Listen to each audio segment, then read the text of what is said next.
Assalamualaikum warahmatullahi wabarakatuh.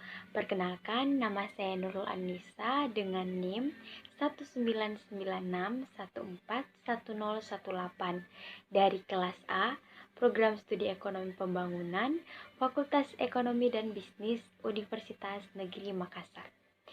Pada kesempatan kali ini, saya ingin menjelaskan mengenai comparative advantage. Seperti yang telah dijelaskan pada video sebelumnya, comparative advantage ini atau keunggulan komparatif merupakan bagian dari teori klasik perdagangan internasional. Teori comparative advantage ini muncul setelah absolute advantage. Maka sebelum membahasnya lebih lanjut, saya ingin membahas sedikit tentang absolute advantage. Nah, menurut teori absolute advantage, perdagangan internasional hanya akan terjadi jika kedua negara yang bertransaksi memiliki keunggulan yang berbeda. Dan perdagangan internasional tidak akan terjadi jika yang pertama, hanya satu negara yang memiliki keunggulan absolut atau absolute advantage. Yang kedua, negara memiliki keunggulan dalam semua produk. Dan yang ketiga, negara tidak memiliki keunggulan absolut sama sekali. Nah, teori comparative advantage ini merupakan penyempurnaan dari teori absolute advantage. Comparative advantage atau keunggulan komparatif dikemukakan oleh David Ricardo. David Ricardo memunculkan teori keunggulan komparatif dalam bukunya yang berjudul Principles of Political Economy and Taxation pada tahun 1817.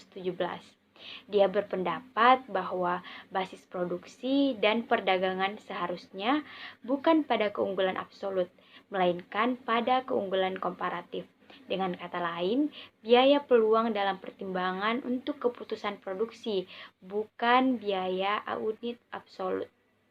Nah, comparative advantage atau keunggulan komparatif adalah keunggulan yang dimiliki suatu negara yang mampu menghasilkan produk atau jasa dengan biaya peluang atau opportunity cost yang lebih rendah. Nah, karena absolute advantage dan comparative advantage itu hampir sama, maka di sini saya ingin menjelaskan perbedaan di antara kedua teori tersebut.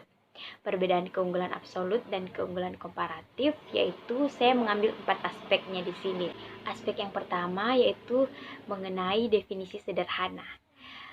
Keunggulan absolut definisinya yaitu suatu negara dapat memproduksi suatu produk dengan harga yang lebih rendah atau lebih murah dibanding dengan negara lain. Sedangkan definisi keunggulan komparatif atau comparative advantage yaitu suatu negara memilih untuk memproduksi produk yang opportunity cost-nya lebih rendah dibanding dengan yang lain, walaupun negara tersebut memiliki keunggulan absolut dalam negara tersebut. Aspek yang kedua yaitu yang dibandingkan. Pada keunggulan absolut, efisiensi produksi negara dengan negara lain. Sedangkan pada keunggulan komparatif, efisiensi produksi antara produk A dan B di dalam negara tersebut yang dibandingkan. Dan pada aspek yang ketiga yaitu aspek pertimbangan. Pada keunggulan absolut, yang dipertimbangkan yaitu cost-nya atau biayanya. Sedangkan pada keunggulan komparatif, yang dipertimbangkan adalah opportunity cost-nya atau biaya peluangnya. Dan aspek yang keempat yaitu konsekuensi. Pada keunggulan absolut, hanya yang punya keunggulan absolut lah yang bisa mengekspor. Sedangkan pada keunggulan komparatif, negara yang tidak memiliki keunggulan absolut pun tetap bisa mengekspor. Nah, seperti itulah kira-kira perbedaannya. Kemudian kita masuk pada contoh keunggulan komparatif. Pada jam kerja per satuan output. Terlihat pada tabel bahwa di negara Vietnam dan di negara Korea Selatan, hasil kerja per satuan output beras di negara Vietnam yaitu 4 kg per hari, sedangkan di negara Korea Selatan menghasilkan beras 5 kg per hari. Dan untuk elektronik itu sendiri, di negara Vietnam menghasilkan 40 unit per hari, sedangkan di Korea Selatan menghasilkan 80 unit per hari. Dan pada dasar tukar dalam negeri atau DTDN, Pada Vietnam, 1 unit elektronik sama dengan 1 kilogram beras, sedangkan di Korea Selatan, 1 unit elektronik sama dengan 0,625 kilogram beras. Sedangkan di negara Korea Selatan, 1 unit elektronik sama dengan 0,625 kilogram beras. Nah, dari gambar di tabel dapat diketahui bahwa negara Korea Selatan unggul terhadap kedua jenis produk, baik elektronik maupun beras. Akan tetapi, keunggulan tertingginya pada produksi elektronik. Sebaliknya, negara Vietnam lemah terhadap kedua jenis produk, baik beras maupun elektronik. Akan tetapi, kelemahan terkecilnya pada produksi beras. Jadi, sebaiknya negara Korea Selatan berspesialisasi pada produk elektronik dan negara Vietnam berspesialisasi pada produk beras. Jika kedua negara tersebut melakukan perdagangan, maka keduanya akan memperoleh keuntungan. Nah, besarnya keuntungan yang diperoleh dapat dihitung sebagai berikut.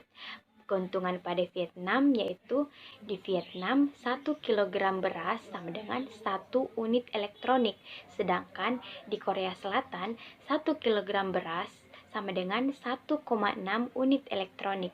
Jika negara Vietnam menukarkan berasnya dengan elektronik di Korea Selatan, maka Vietnam akan mendapatkan keuntungan sebesar 0,6 yang diperoleh dari 1,6 elektronik kurang 1 elektronik. Sedangkan keuntungan yang diperoleh oleh Korea Selatan yaitu di Korea Selatan 1 unit elektronik sama dengan 0,625 kg beras. Sedangkan di Vietnam 1 unit elektronik sama dengan 1 kg beras. Jika negara Korea Selatan menukarkan elektronik dengan beras di Vietnam, maka Korea Selatan akan mendapatkan keuntungan sebesar 0,375 yang diperoleh dari 1 kg beras kurang 0,625 beras. Nah, itulah tadi materi yang dapat saya sampaikan.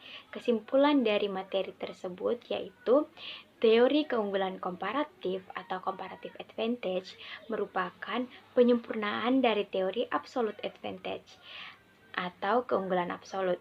Teori keunggulan komparatif menyatakan bahwa perdagangan masih bisa terjadi dan menguntungkan antar kedua negara meskipun hanya satu negara yang mempunyai keunggulan absolut pada kedua jenis barang. Dalam hal ini, pertukaran akan tetap terjadi dan menguntungkan bila masing-masing negara mempunyai keunggulan komparatif. Itulah tadi penyampaian materi saya tentang comparative advantage. Mohon maaf bila ada kesalahan penyampaian informasi. Wassalamualaikum warahmatullahi wabarakatuh. Sampai jumpa di video berikutnya.